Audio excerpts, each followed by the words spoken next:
So today I'm joined by Nicola Taylor.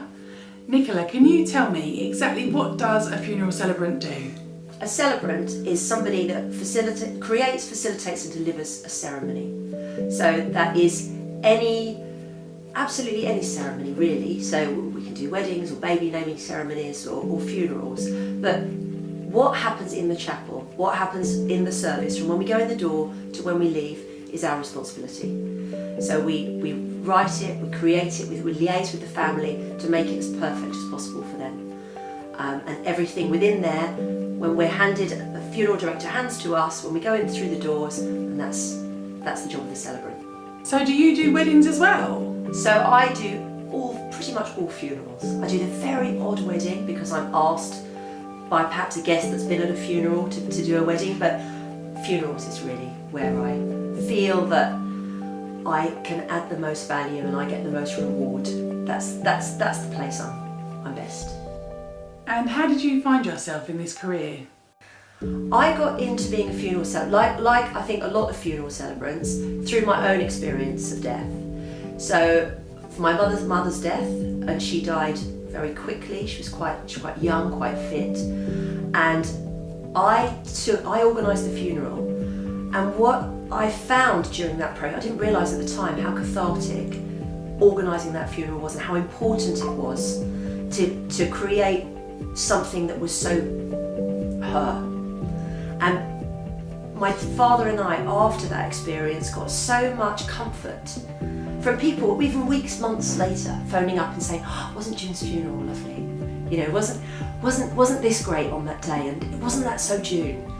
And that actually had some sort of an impact on our grief a little bit. You know, it was a bit soothing. And seeing good experiences at funerals and disappointing experiences at funerals where you sit there thinking, "Oh, this could be so much better," or other times where you think, "This is so perfect," and that's what led me into this world. Also, before I did this, I was working with cancer patients, and so difficult conversations, talking about end of life, that sort of thing was already something that I was comfortable doing. You're helping families that are really struggling through a really tough time and mourning their loved one, of course, and also trying to organise an event. Do you get upset? The short answer is no, but occasionally you get caught out. So the more, the heavier the funeral in terms of the tragedy of the death, it's almost as if the more of a game face that you have, the more practiced you are, the more on your front foot you are, because the more needed you are to take that role. Because everybody else, you've got to carry it. So there really isn't space. Even if you feel sad in the car beforehand or afterwards or in your own time, actually when you're working, you naturally go into quite a sort of a professional space because that's what's needed. But strangely, occasionally, it's the sweet things that choke you up. You know, it's not the things that you expect. So it's not the terrible tragedy of somebody dying young or all the things you would expect. It's something that I did a funeral recently that made me, I felt the tears pricking behind my eyes. And it was an elderly gentleman, lovely, lovely gentleman. And at committal, I repeated the words that his wife said to him as he was dying. And she said to him, "Thank you for choosing me to love." And as I said it, and I made eye contact with her, I could feel, you know, and it was fine, you know, you learn to control yourself and not actually cry, but it's little moments like that which are just so human and so unbelievably moving. They're the times I think that you get caught. Yeah. Are there any services that you find particularly hard? When there's not a lot of love in the room and there's a lot of animosity in the room and you can feel it and it's sad. Yeah, that's really sad. Feuding around the time of mourning, it heightens all of your emotions and can cause real upset, can't it? Family feuds happen so regularly. I mean, it's more common than not. You'll never regret saying something kind. You'll never ever wake up in the morning and think, I wish I'd been less kind. So I think that the advice I would give is find something within yourself. Don't leave yourself with any regrets, because we're together in that chapel for half an hour most of the time. It's only half an hour. If you can come out of there with your head high, thinking, okay, I've done the best for the person that I loved. What would they want me to do? How would they want us to behave? Bury it, if you can bury it for a day, that's what I would hope. Do you have a most memorable service? Probably a few, for different reasons. One, because she was a young girl who was killed very quickly in a car accident, and the strength of her family and her friends, and the lengths they went to make what they created for her, as fantastic as it was inspiring, and I'll never ever forget her or them. That they will stay with me forever. So that was incredible. It was very difficult, but it was amazing. Another one, somebody, a very, very sudden death, and someone older, that in her early 60s. Again, a huge, very glamorous celebration, and her family were absolutely devastated and heartbroken, and there were hundreds of people, but they made it beautiful. And at the end of the service, you may have been there, you weren't there.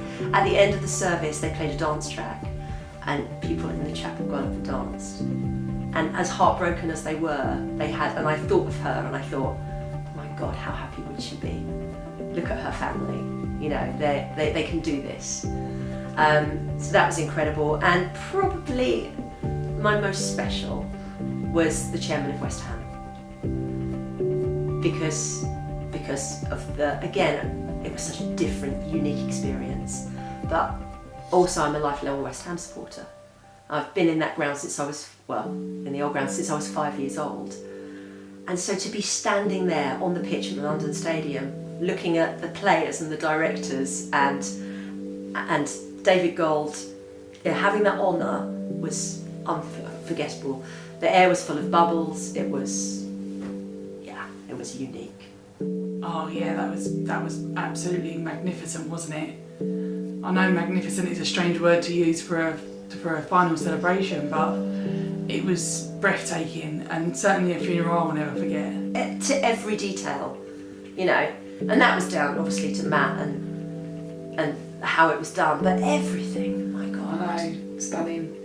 And what would you do if you wasn't a funeral celebrant? If I wasn't in the funeral industry, it would have to be people-based. It would have to be something where I was helping someone get through something.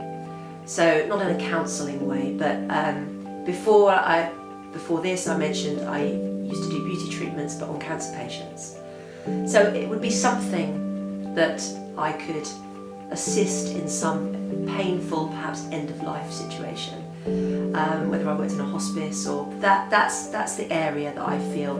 But this job, there's two things people always say. Celebrants always say the same thing. They say it's an honour and it's a privilege.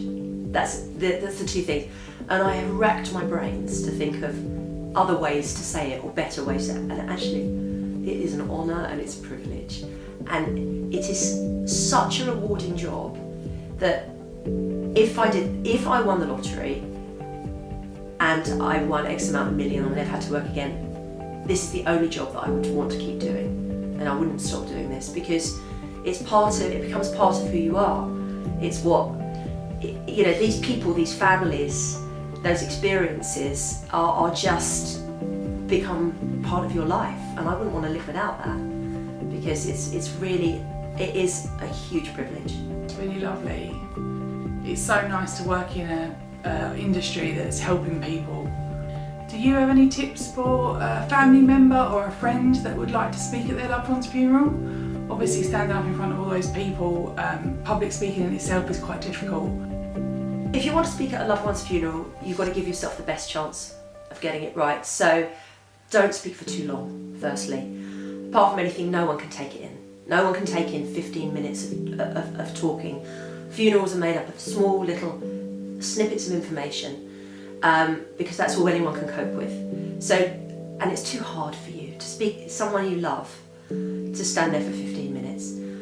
Practice like mad, so you can remove yourself from the meaning of the words, and then they're just words, and then you can. And the other thing is to have someone to back you up. So have your partner or your friend or the celebrant, so you can just give them the look, and you know that someone else knows your words. They've also practiced your words, and they're going to deliver them properly for you. But so you're not sitting there completely falling apart, thinking, "Oh my God, I can't do this." It's okay, because someone's got your back. And interestingly, it's often the people who say, "I don't think I can do it," who always do. And people who say, "I think I'll be fine. You know, I'm a very confident person, I'm used to this." They're often the guests that struggle, because you've got to prepare, you've got to manage your expectations and expect it to be hard. Yeah, exactly. Because it's nothing. It's being a brilliant public speaker is not like speaking at your brother's funeral. And do you get nervous at all? No, I don't get nervous because I'm ready. I would get nervous if you sprung something on me. I think there has been a slight change actually since the pandemic, that lots of people are not having such a sorrowful final goodbye now, but more of a celebration of life, and celebrating their loved one, as well as obviously the tears and the sadness. But it's been so nice to celebrate someone's lifetime and their achievements. So when the time comes for your funeral, would it be a big grand affair, or would you go down the road of a smaller, intimate ceremony? I'd want a big old. So the most important thing when you organise a funeral is setting the tone. So if you're doing a funeral perhaps for an elderly lady who's very traditional, and very sort of straight, you're not going to have, that's the kind of funeral you should have, because it needs to feel like her. And if it's a guy who, you know, it's a party guy and whatever, then it should be upbeat and he was a laugh, and it should be more like that. It should feel like them. So I'd want something that people felt like I was there, you know, and they go, "Oh, that was really Nick." So I would want a celebration. I would want a bit of a party. I think a mixture of a celebration and a Thanksgiving, because I think it's a funeral. It isn't a party. It's not a corporate event. It's a funeral, and ritual is really important. That's why words of committal. If the family want a prayer, reading a prayer, you know, those things that make it a funeral.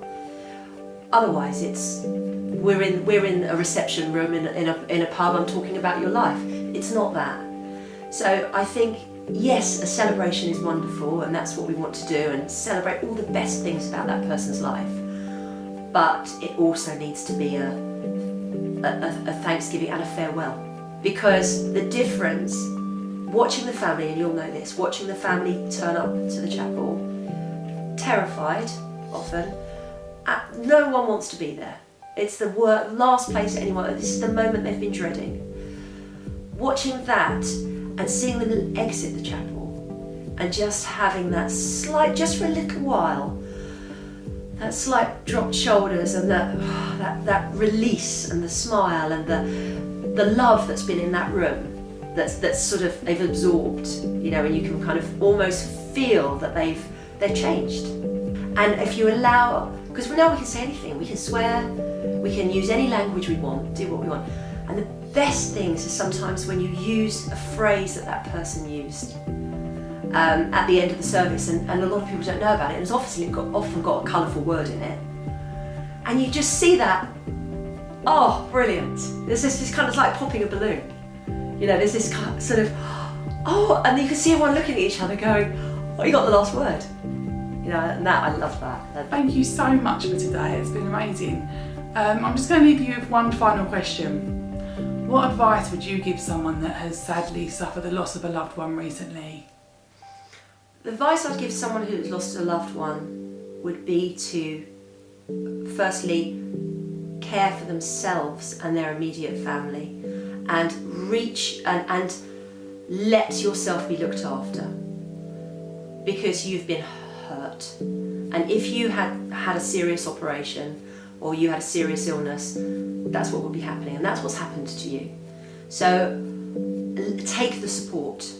And we're often very stiff upper lip, especially in our culture. And we go, no, I'll sort it out. It's all right. I'm fine. I've got it.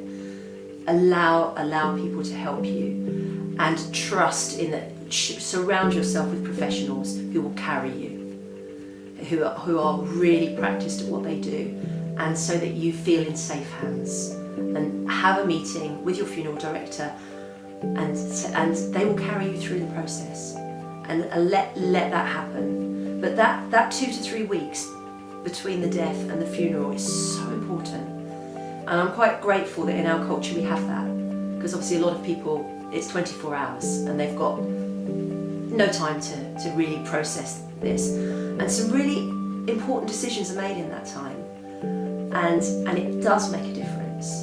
That funeral makes a difference. So yeah, give yourself as much time, as much kindness as you can.